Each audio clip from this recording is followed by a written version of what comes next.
My Lords, I was actually disappointed to see this amendment put down by the Noble Baroness Lady Bennet of Manor Castle. Disappointed, but perhaps not surprised, because I've been following the way that ecocide has become a fashionable term to hype up human engagement with nature in a wholly negative way. I've been following that for some time. I'm not as familiar as she is with the legal definitions that she explained, but I think that ecocide is an especially emotive word. I feel it's cynically designed to invoke thoughts of evil genocides, and it implies that our relationship with nature, different ways that we interact with the environment, are as heinous and deliberate and destructive as that of the Holocaust, and I find it, to be frank, distasteful. The term I'm more familiar with, though, is in the level of cultural discussion, and the way that the term ecocide has been used to criminalise, even if metaphorically, a whole range of human activities that have an impact on the environment.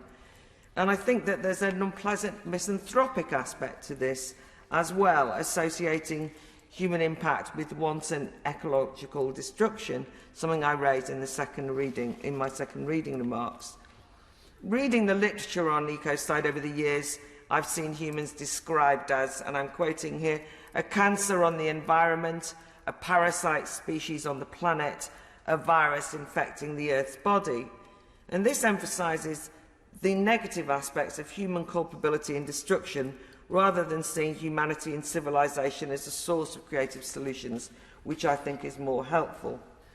Civilization and development have allowed our species to use knowledge and reason and ingenuity and innovation to aspire to improve the conditions of life, and I would rather we were celebrating the gains of progress and political change and technological innovation that's driven humanity from the Stone Ages through to the 21st century.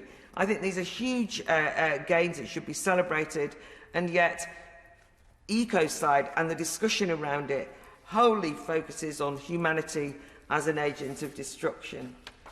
And I worry that the whole discourse on ecocide expresses a disillusion with those gains, the fruits of modernity and the economic growth that we've benefited from and witnessed, particularly in the West. And it views rapid development of the rest of the world in a wholly negative way, as though somehow the use of fossil fuels in order to grow is potentially akin to mass murders, as the comparison with genocide suggests. It flirts dangerously close to romanticising Stone Age lack of development elsewhere. I've heard in the earlier amendment a number of noble lords criticising GDP and saying that it doesn't represent very much. Well, in my view, we haven't got enough GDP.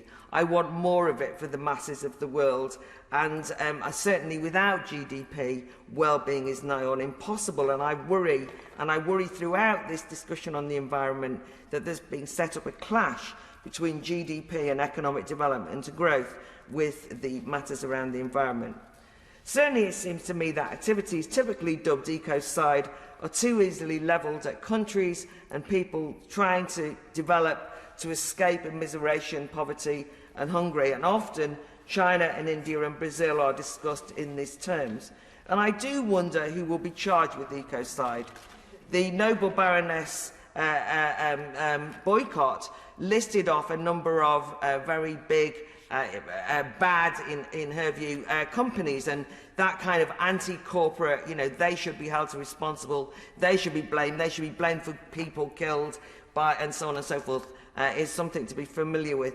But I worry as well that ordinary people in Brazil and other parts of the developing world are implicated and criminalised for felling forests, clearing land for agriculture, all the things that we in the West have done before and benefited from in terms of industrial revolutions and modernisation. So I always get nervous with this ecocide discussion of a rather arrogant neo-colonial instinct about who will be accused of ecocide, who will police those accused of ecocide, and whether it becomes even a justification for Western intervention with all these kind of green helmet lawyers going around the world saving nature from the destructive activity of ordinary people. So I would totally reject this amendment.